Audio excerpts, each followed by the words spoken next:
Hola, buenos días. Mi nombre es Daniel Gerardo Tamés Martínez y vamos a iniciar el documental.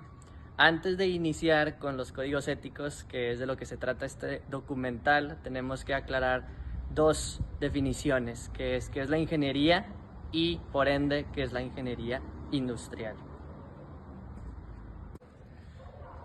Así que hablaremos sobre qué es la ingeniería. Como bien dije, según el diccionario de Oxford, la ingeniería es el arte y técnica de aplicar los conocimientos científicos a la intención, diseño, perfeccionamiento y manejo de nuevos procedimientos en la industria y otros campos de aplicación científicos.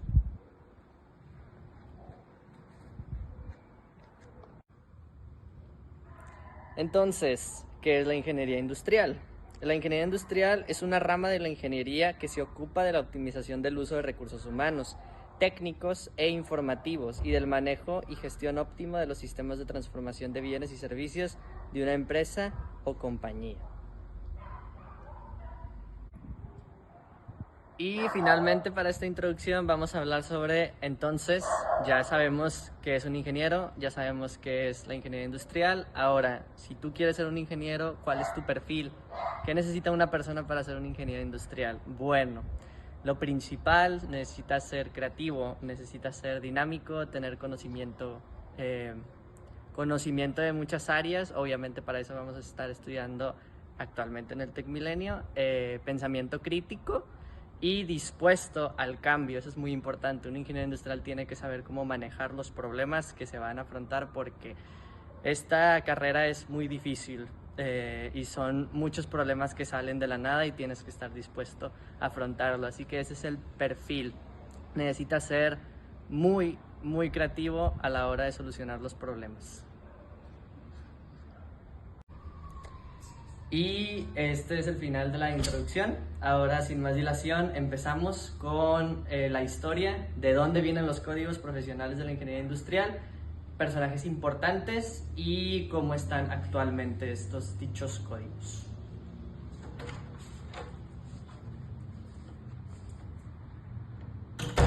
Empezamos ahora con esta nueva sección del documental que se refiere a la ética, los códigos, de dónde vienen los códigos profesionales de la carrera de ingeniería industrial específicamente.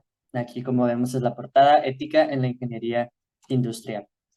¿Cómo iniciamos? Iniciamos en el siglo XIX, más o menos a la mitad, a finales, cuando apenas la sociedad estaba creando este tipo de profesión, que en ese momento no era una profesión. De hecho, es muy interesante porque comentan que en este siglo muchas personas hacían ingeniería sin título, ingeniería individual, donde, esta persona hace ingeniería, me puede ayudar a hacer un puente, esta otra persona a lo mejor también hace ingeniería, pero está enfocada más en hacer a lo mejor, eh, eh, no sé, algún tipo de tubería, etcétera, ¿no? No había como tal una ética, ninguno tenía algo similar al otro, todos hacían sus deberes de la manera en la que ellos los entendían, ¿no? Se veían a sí mismos como independientes y como empleados técnicos a gran medida, ¿no? Así que era muy difícil mantener el control. Estaban todos por donde quieran, ¿no? ¿Qué pasa? En Estados Unidos se crea pues muchos ingenieros y empezaron ahora sí a hacer equipos, empezaban a hacer equipitos y se crearon cuatro sociedades a mitades del siglo, ¿no? Que es la Sociedad Americana de Ingenieros Civiles, el Instituto Americano de Ingenieros Eléctricos, la Sociedad Americana de Ingenieros Mecánicos y el Instituto Americano de Ingenieros de Minas. ¿Qué pasó? Esta fue la primera vez en la que ya los ingenieros, digamos, se juntaron con otros ingenieros y dijeron, ¿sabes qué? Nosotros hacemos lo mismo, podemos ayudarnos, podemos hacer diferentes tipos de reglas para que haya un poco más de control. Pero eran cuatro en este momento, los cuales, dato curioso, los primeros dos, ASC y AIEE, se veían a sí mismos como eruditos, más que como ingenieros o algún tipo de profesión, mientras que ASM y AIM se veían ya como algo más técnico, ¿no? ¿Qué pasa? Este, aún así, en aquella época la ética se consideraba una preocupación personal más que profesión amplia. ¿Qué quiere decir esto? Que la verdad no había un tipo de regla que los controlara. eh, a, a continuación es cuando va a haber ese tipo de cambios. ¿Qué pasó en el siglo XX? En el siglo XX, ya después de, como vemos acá, en 1880, 1851, alrededor de como 30 años, más o menos, por ahí, empezaban a haber fallos. Ah, no, mira, por ejemplo, aquí dice 1876. Empezaban a haber fallos. ¿Por qué? Porque no había cierta medida, no había cierta ética profesional. A lo mejor utilizaban materiales que no debían, les valían, ¿no? Y los tres fallos más importantes que hicieron este colapso fue el fallo del ferrocarril del río hasta Bula en 1876, el desastre del puente de Tai en el 79 y el colapso del puente de Quebec en 1907. Esto hizo específicamente Estados Unidos recapacitar en la idea de que, oye, creo que necesitamos controlar a los ingenieros, necesitamos ponerles ciertas reglas, y fue cuando por primera vez eh, fue crear los códigos. En 1912 se crearon los códigos donde entraron AIF y ASCE, mientras que AIM no adoptó un código ético hasta después en su historia, ¿verdad? Este, Esto hizo ya que no hubieran tantos desastres, hizo incluso aquí es donde se generó ya que ya no podías llamarte ingeniero solo porque sí, porque en estas épocas la gente se llamaba ingeniero industrial, se llamaba ingeniero mecánico, ingeniero en sistemas, bueno, ingeniero en sistemas no, pero no tenían ningún tipo de papel que lo indicara, ¿no? Era yo soy y ya. Así que a partir de 1912 empezaron a decir, ok, necesitamos que tenga cierto conocimiento y que sea conocimiento que sea verídico. Así que empezaban a generarse las escuelas, ¿no? Así que en resumen, la ética en la ingeniería industrial ocurre porque muchas personas empezaban a hacer este tipo de trabajos y se dieron cuenta que era difícil, se dieron cuenta que podía haber fallos. No cualquier persona puede ser un ingeniero industrial, ¿no? Así que a medida de los fallos que avanzaba, a medida de las restricciones y los códigos de ética que se generaron, eh, que es lo que actualmente conocemos como ética, como los códigos de ética profesional de un ingeniero industrial, ¿no?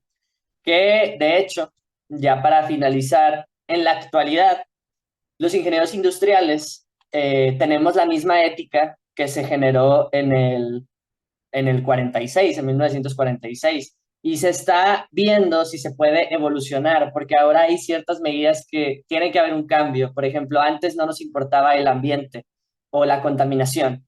Sin embargo, hoy en día es muy importante, por lo que se está viendo que probablemente hayan algún tipo de cambios de éticas profesionales, específicamente en el cambio del ambiente y de generar algún tipo de estabilidad sustentable que no contamine, que ahorre energía, porque es lo que ahora actualmente el mundo necesita, ¿verdad? Así que se necesitan cambiar este tipo de códigos éticos. Y este es el final sobre el contexto de la historia de la ética de los códigos de la ingeniería industrial. Y finalmente vamos a hablar sobre el código. Finalmente llegamos a esta parte donde vamos a hablar sobre el código de ética de la ingeniería. Y es la misma, investigué en diferentes medios y no cambia absolutamente nada. Este es de la Comisión de Acreditación de Ingeniería y Tecnología, ABET en inglés, traducido. Vamos a ir uno por uno y vamos a aclarar específicamente a qué se refieren. Primero, comenta que los principios fundamentales, los ingenieros mantienen y promueven la integridad, honor y dignidad de la profesión de ingeniería a través de, el primer punto, usar sus conocimientos y habilidades para mejorar el bienestar humano. ¿Qué quiere decir esto? Todo lo que tenemos que aprender en la escuela tiene que llevarse a cabo y no tenemos que hacer trampas, tenemos que utilizar, digamos, los conocimientos que de verdad nos dieron para ayudar a la sociedad. Esto también tiene mucho que ver que no malgastar los materiales y enfocarse también en no contaminar. Número 2, ser honesto e imparciales y sirviendo con fidelidad al público, sus empleadores y sus clientes. Esto quiere decir que no podemos utilizar materiales que no convengan, por lo que comenté previamente que si no hay algún tipo de código ético, puede haber colapsos en algún tipo de estructura que se haga. Tienen que haber mínimos, regulaciones, que es lo que estamos viendo en la escuela. Número 3, esforzarse por incrementar la competencia y prestigio de la profesión de ingeniería. ¿Qué quiere decir esto? Tenemos que ser buenos ingenieros. La ingeniería, gracias a Dios y pues por la gente que ha sido ingeniera, sí es muy alto. Al menos en México se considera una profesión muy importante. Y hay que mantenerla así, ¿no? Las nuevas generaciones no tenemos que dejar caer ese pedestal que tiene los ingenieros, la sociedad. Y el punto 4, apoyar las sociedades profesionales y técnicas de sus disciplinas. ¿Qué quiere decir esto? Apoyarnos mutuamente a todos los ingenieros que hay por ahí, ¿verdad? Y ahora las reglas fundamentales que tenemos son 7. Los ingenieros deben mantener como principio rector la seguridad, salud y bienestar del público en el desarrollo de sus deberes profesionales. Tenemos que considerar a la gente como gente, no como objetos, no como dinero. Tenemos que considerarlos como tal, como gente, y hacerlo lo mejor posible. Siguiente, los ingenieros deben realizar servicios solo en sus áreas de competencia. Esto es muy importante, ya que hay muchos ingenieros que estudian, no sé, ingeniero eléctrico y de repente lo ves haciendo cosas de mecánica. Es importante explotar el área en el que estamos, y si nos queremos mover, estudiarlo de verdad, porque con lo que comenté previamente no podemos hacer trabajos donde no tengamos de verdad el papel, porque si no, así se rompen los códigos éticos que tiene el ingeniero industrial, que sería el punto 2, ¿no? Punto 3, los ingenieros deben hacer declaraciones públicas solo de manera objetiva y veraz, ¿sí? Número 4, los ingenieros deben tratar asuntos profesionales de cada empleador y clientes como fedetarios o agentes de confianza, y deben evitar conflictos de interés. Eso se explica solo. Número 5, los ingenieros deben construir su reputación profesional en el mérito de sus servicios y no deben competir de forma desleal con otros.